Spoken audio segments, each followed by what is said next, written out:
এখন এই আমাকে হচ্ছে কি ফরজ হুকুম বাদ দিয়া ওই সোয়াব লিয়া টানাটানি, এর একমাত্র কারণ আসল হুকুমগুলা বাদ দিয়া কিয়ামত পর্যন্ত যদি সোয়াব দিয়া বাংলাদেশ ভরে যায়, এই বাংলাদেশের 1 ইঞ্চি জায়গা সুদ বন্ধ হবে না, চুরি বন্ধ হবে না, জানা বন্ধ হবে না, মসজিদে জুতা চুরি বন্ধ হবে না। আমার সোয়াবের পথে দৌড়ে লাভ কি? এখন আসেন, রোজা হলো সামাজিক একটা ইবাদত। কি ইবাদত? সামাজিক। রোজা শুধু ব্যক্তিগত নয়, এটা সামাজিক ইবাদত। কোরআনের যত হুকুম আছে, আইন আছে, সব সামাজিক ইবাদত। আমি প্রমাণ দিচ্ছি। রোজা করছেন, এই রোজা আল্লাহ তাআলা ফরজ করেছেন। এই রোজার ভিতরে কতগুলো সামাজিকতা শিক্ষা দিচ্ছে আল্লাহ, যে তোমরা একসাথে ইফতার করবে। এই বগুড়ার পোপারে বহু উকিল আছে, ব্যারিস্টার আছে, বড় বড় মুফতি আলিম ওলামা আছে। এই জামিল মাদ্রাসার মুহাদ্দিস যিনি মুহতামিম কারবালার লিসিনদারার ওই আপনার কি কয় শহরপুরীর মুহতামিম না ইয়াকুব সাহেব, ওনারাও ঘড়ি থেকে ইফতার করে না, ওরাই দুপাশের মুয়াজ্জিন সিগন্যাল দিলে গিয়ে ইফতার করে।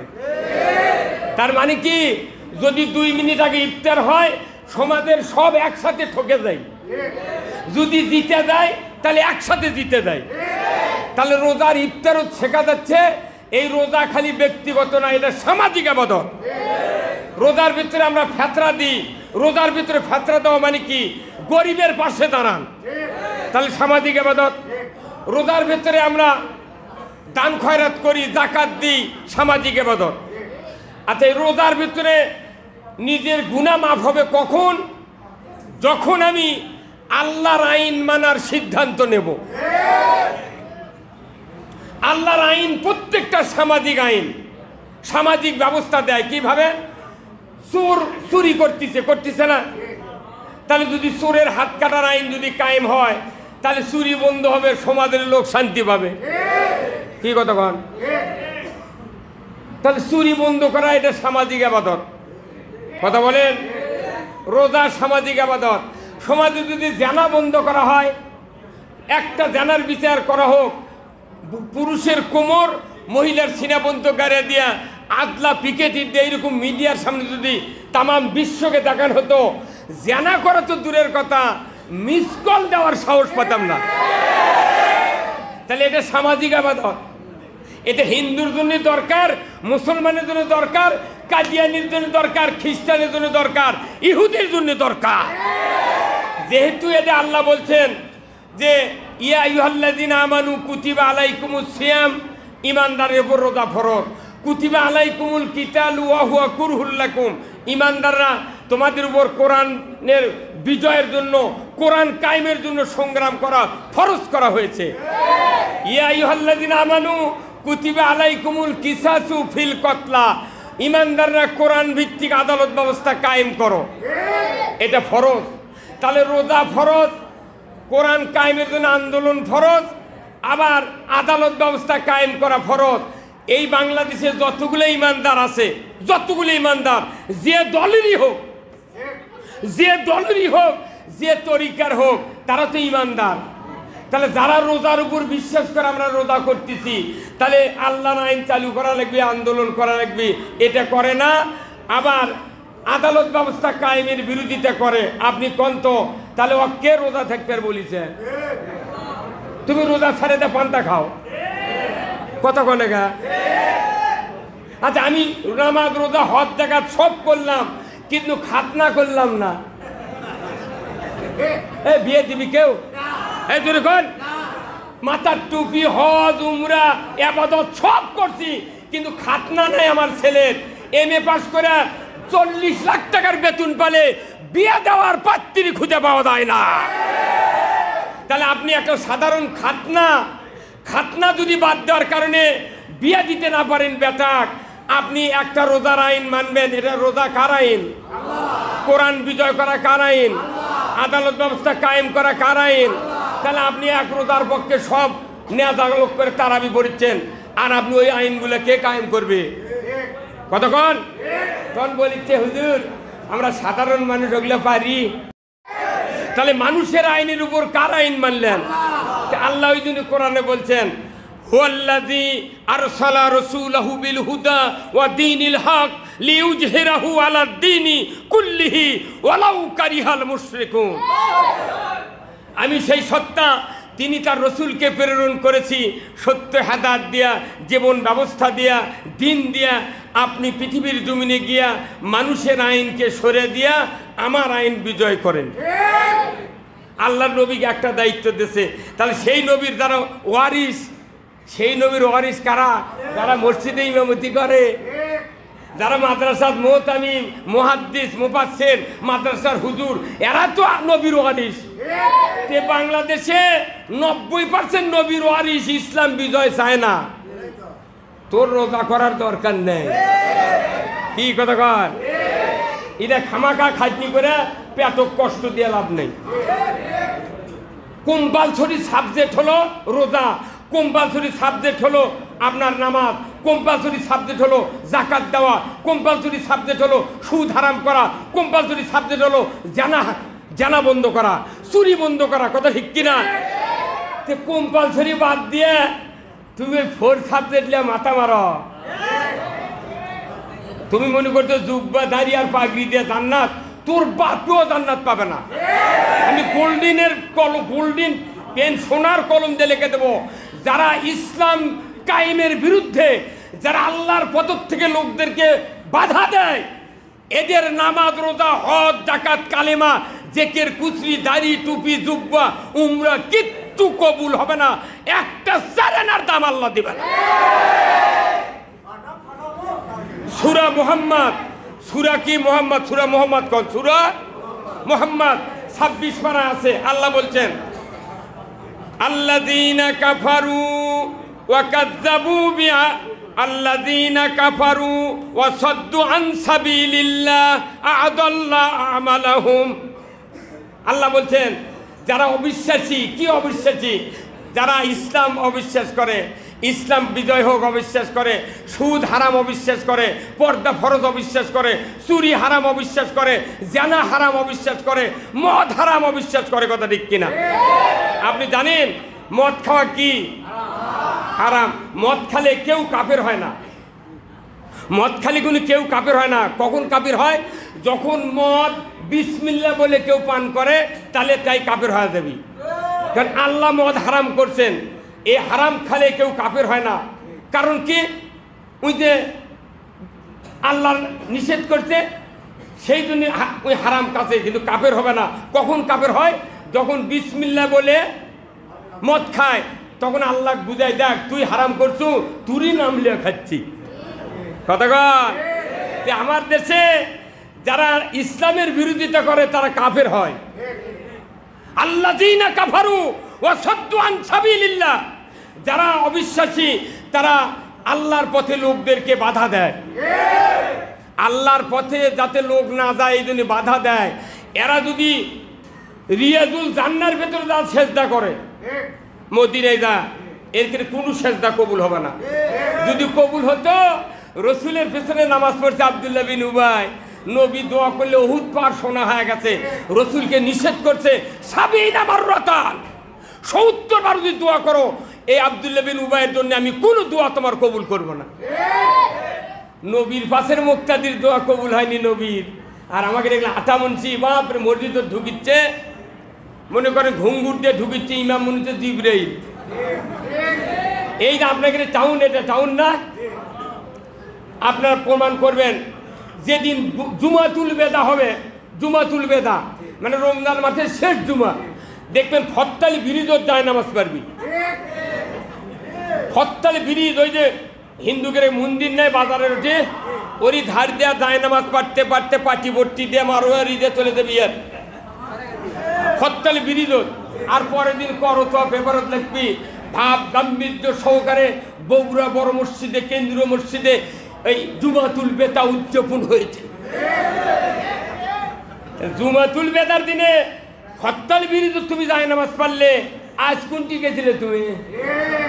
আজও তো জুম্মার বার। ওটা আল্লাহ দেখায়, দেখো তোমাকে কত ভালোবাসি, তুই যে কেনকা ভালোবাসিস সেটা আমি জানি। এই বাংলাদেশে শুধু না রোজা নয়, প্রত্যেকটি হুকুম হচ্ছে সামাজিক ইবাদত। কুরবানি দিবেন, আপনি এক ভাগ গোস্ত রাখলেন, এক ভাগ আত্মীয় দিলেন, আর এক ভাগ গরিবক দিলেন, এটা কি সামাজিক ইবাদত নয়? আল্লাহ কোরআনে বলছেন, ইয়া আইয়ুহাল্লাযিনা আমানু কু আনফুসাকুম ওয়া আহলিকুম নারা, তুমি এটাতে নিজে জাহান্নাম থেকে বাঁচতে হবে না, তোমার আহলে বায়াতকে বাঁচার লাগবে। তোমার ভাগ ভাবি, ফ্যামিলির লোক, গ্রামের মানুষ, থানার লোক, জেলার লোক। রোজা করলে মুত্তাকি হবেন। মুত্তাকি মানে কি জানেন? মুত্তাকির মূল শব্দ হলো তাকওয়া। যারা তাকওয়া অর্জন করে তারা মুত্তাকি। কথা ঠিক কিনা? তাহলে আমরা 1 মাস রোজা করে কি হলাম? মুত্তাকি হলাম, তাই না? আচ্ছা বলেন তো, রোজা করার পর এখানে যত মানুষ আছেন সিদ্ধান্ত দেন তো, যে গতবারে যে রমজানের ঈদ হচ্ছে, ওই ঈদে আমাদের বাড়ির কোনো মহিলা নিউ মার্কেটে যায়নি বাজার করবে? যায়নি। ইনকে কয়জন হাত তুলবেন? তাহলে 7 কোটি মানুষ রোজা করছে, 12 কোটি মহিলা মার্কেট করছে, একজনও মুত্তাকি হয়নি। তাহলে মুত্তাকি ঠিকই হয় 1 মাসে গুণগুলা ধরে রাখতে পারি না, কারণ কি? এখন সেই কারণ শোনেন। আচ্ছা ভাই বলেন তো, মুত্তাকি মানে আল্লাহকে ভয় করা। কাকে ভয় করা? আচ্ছা বলেন তো, রসুল কত বছর রাষ্ট্র পরিচালনা করেছেন কোরআন দিয়ে? কত বছর ভাই? কত বছর? রসুল্লাহ কত বছর কোরআন দিয়ে দেশ চালাতে? কর পারবেন না? 23 বছর। ও আমার মসজিদের মুক্তাদি করলে সব মুক্তাদি বলে দিবি যে 10 বছর। রসুল কোরআন দিয়া 10 বছর মদিনার রাষ্ট্র চালাতেন 12.5 লক্ষ বর্গ মাইল। জোরে কর আল্লাহু আকবার। কত বর্গ মাইল? 12.5 লক্ষ বর্গ মাইল। বাংলাদেশের আয়তন কত? 56,000 বর্গ মাইল। আর 12.5 লক্ষ বর্গ মাইল মানে কি? বাংলাদেশের মতো কত রাষ্ট্র? কমবে 25টা। এই 25টা রাষ্ট্রের মতো জায়গা নবী কি দিয়ে চালাছে? কোরআন দিয়ে। সবচেয়ে 1 নম্বর মুত্তাকি হলেন রসুল। তারপরের তালিকা হচ্ছে হযরত আবু বকর, তারপরের তালিকা উমর ফারুক। এখন শোনেন, আবু বকর সিদ্দিক যখন আমিরুল মুমিনিন হন নাই, তখন ওনার স্বাস্থ্য ছিল সেই রকম, পেট ছিল অনেক বড়, স্বাস্থ্য সেই রকম। উনি যখন ইমারতের দায়িত্ব পালন করা শুরু করলেন, উনি আস্তে আস্তে শুকিয়ে শুকিয়ে কাঠ হয়ে গেলেন। কি হলেন? কাঠ। লোকেরা বলল, হুজুর আপনি এত তাজা তুজা মানুষ শুকিয়ে গেলেন কে? বলে আমার ঘুম হয় না। কে? ওই ফুরাত নদীর তীরে যদি ছাগলের একটা বাচ্চা, কুকুরের একটা বাচ্চা যদি অনাহারে মারা যায়, আমাকে জবাবদাহি করতে হবে আল্লাহর দরবারে। আচ্ছা কোন তো, তাহলে সবচেয়ে বড় মুত্তাকি কে? ওই সময় আবু বকর। ওই সময় সবচেয়ে বড় মুত্তাকি কে? আবু বকর। উমর ফারুক উনি মোমবাতি জ্বলে রাষ্ট্রের কাগজপাতি সই করতেছেন। এমন সময় এক আত্মীয় দরজার ডাকতেছে যে ভাই উমর আছেন? উমর ফারুক বলছেন, কে? পরিচয় দিয়েছে, আমি আপনার অমুক আত্মীয়। দরজা খুলে ভেতরে বসে ফেলতেছে। একটা মোমবাতি জ্বালানো ছিল, মোমবাতি ফোঁ দিয়ে ঘরাচ্ছে। ঘরানোর পর ভেতর থেকে আরেকটা মোমবাতি এনে জ্বলাচ্ছে। ওনারা বলছেন, ভাই ওটা জ্বলছিল, ওটাই তো ভালো ছিল, এটা আমার কে? বলছে না, ওটা হলো রাষ্ট্রের টাকা দিয়ে কেনা, আর এটা আমার টাকা দিয়ে কেনা। রাষ্ট্রের মোমবাতি দিয়ে আপনাদের সাথে গল্প করার টাইম দিলে আখেরাতে হিসাব দিতে হবে। তাহলে সবচেয়ে বড় মুত্তাকি কে? উমর। ওই সিয়ারের লোক যিনি অর্ধেকটা পৃথিবীর বাদশা, ওই সিয়ারত হচ্ছে মুত্তাকি। ওই সিয়ারত হচ্ছে আবু বকরের মতো মুত্তাকি। কথা ঠিক কিনা? তো ওই মুত্তাকিগুলাকে আমরাই সরে দিয়ে জবর দখলকারী, ভিলেন, নায়িকা, গায়িকা আমরাই বসাচ্ছি। বসে জুম্মাটা টুপি মাথাতে করছে, রব্বানা আতিনা ফিদ দুনিয়া হাসানা। তোর বাপের কল্যাণ নাই। কতক্ষণ? আমরা ওই সময় মুত্তাকি ছিল সিয়ারে, এখন আমরা মুত্তাকি খুঁজি কোনটি জানেন? ওই পীরের খানকা। কতক্ষণে বলে পীরের খানকার যা মুত্তাকি খোঁজে, যাই ইসলাম বিজয়ের জন্য বাধা, তাকে মানেছে মুত্তাকি। কথা ঠিক কিনা? মুত্তাকির জন্য ওই সিয়ার যদি আবার রোজার শিক্ষা অনুযায়ী মুত্তাকি যদি আমরা বসাতে পারি, আল্লাহর ইজ্জতের কসম, বাংলাদেশের একটা মুত্তাকি ঈদুল ফিতরের নামাজের পর থেকে জীবন পর্যন্ত কোনদিন আর মুত্তাকির গুণের থেকে ডিসকোয়ালিফাইড হবে না। ওই মুত্তাকি বসে তারপরে ইবাদতের কথা কবেন, মুত্তাকি না বেঁধেছেন ঘাত ধরে ক্যাঙ্কা হচ্ছে মানা কতক্ষণ। আপনাদের এখানে সুদের কিস্তির টাকা আসেনি মাঝে মধ্যে ক্যাঙ্কা? আল্লাহ কোরআনে বলছেন, ইয়া আইয়ুহাল্লাযিনা আমানু লা তাকুলুর রিবা, ঈমানদাররা সুদ খায় না, ঈমান থাকে না, কথা ঠিক কিনা? বাংলাদেশের 15.5 মানুষ সুদের সাথে জড়িত। রোজা করে লাভ নাই, ঈমানই নাই, আমি রোজা করে কি করব? কতক্ষণ? তাহলে আপনি ঈমান বাঁচাতে গেলে ইসলামী রাষ্ট্র দরকার আছে না নাই? সুদ বন্ধ করতে গেলে ইসলামী রাষ্ট্র দরকার আছে না নাই? চুরি, জানা, দুর্নীতি, অন্যায় বন্ধ করতে গিয়া এইগুলি ইসলামী রাষ্ট্র দরকার আছে না নাই? তাহলে আপনি আসল সুন্নাত, নবীর 1 নম্বর সুন্নাত হলো কোরআন দিয়ে পৃথিবী চালা। যতদিন পর্যন্ত কোরআনের আইন বিজয় না হবে ততদিন বাংলাদেশের মানুষের কোনো ইবাদতে কোনো কাজ হবে না। আপনি 40,000 টাকার সাইকেল কিনলেন, কিন্তু 2 টাকার 2টা ভল টিউব কেনেননি। সাইকেল শুকে তো তুলে দেওয়া লাগবে। আমাদের ভল টিউব হলো রাষ্ট্র শক্তি। যেখানে অন্যায় বন্ধ হবি, ন্যায় চালু হবি, ওই দরজায় বন্ধ করে দিয়ে আপনি চোখ মুজে মুজে নামাজ পড়ছেন, হজ করছেন, উমরা করছেন, ইতিকাফ করছেন, মনে করছেন জান্নাত গেছি। কতই সোজা। আমরাও কোরআন পড়ি, হুজুররাও কোরআন পড়ে, ওনারা বলে না কৃষক জানেন, ওনারা বললে ওনাদের খবর আছে। কতক্ষণ? এই যে অনুরোধ করতেছি, যারা আলেম ওলামা আছেন, মসজিদের ইমাম আছেন, এখানে হাজির, মন খারাপ করবেন না। এই মসজিদে একটা হাদিস বলে আমি আমার কথা শেষ করব। ভাই আছেন, এই হাদিসটা হলো আজকে আপনারা শুনেছেন, এই খুতবাতুল হাকাম আছে এখানে, খুতবাতুল হাকাম পড়েন নাকি? খুতবাতুল হাকাম এখানে হাদিস আছে, ওয়া সুলতানু জিল্লুল্লাহি ফিল আরদি মান আহনা সুলতানাল্লাহি ফিল আরদি আহনাহুল্লাহ। ন্যায়পরায়ণ শাসক আল্লাহর ছায়া সদৃশ্য। যারা ন্যায়পরায়ণ শাসক কায়েমের বাধা দেয়, বিরোধিতা করে, মানে না, এদের আল্লাহর সাথে বিরোধিতা করার তুল্য। আল্লাহর সাথে বিরোধিতা করে কখন? আল্লাহর আইন কায়েমের বাধা দেয়, আল্লাহর ইসলামী রাষ্ট্র বাধা দেয়। এই কাম মানে কি? স্বয়ং আল্লাহর বিরোধিতা করা। আপনি আল্লাহর বিরোধিতা বেড়ে দেওয়া করছেন, এটি আছে দুব্বা গাছ দেওয়া, আবার আতর দিয়ে দিচ্ছেন, আবার ডিসকভারি স্প্রে করে দুম্বা দিচ্ছেন। কি অনুরোধ করতেছি, আমরা কি আল্লাহর আইন বিজয় বাংলাদেশে দেখতে চাই? কারা কারা দুহাত তুলে দেখান। লিল্লাহে তাকবীর, নারায়ে তাকবীর।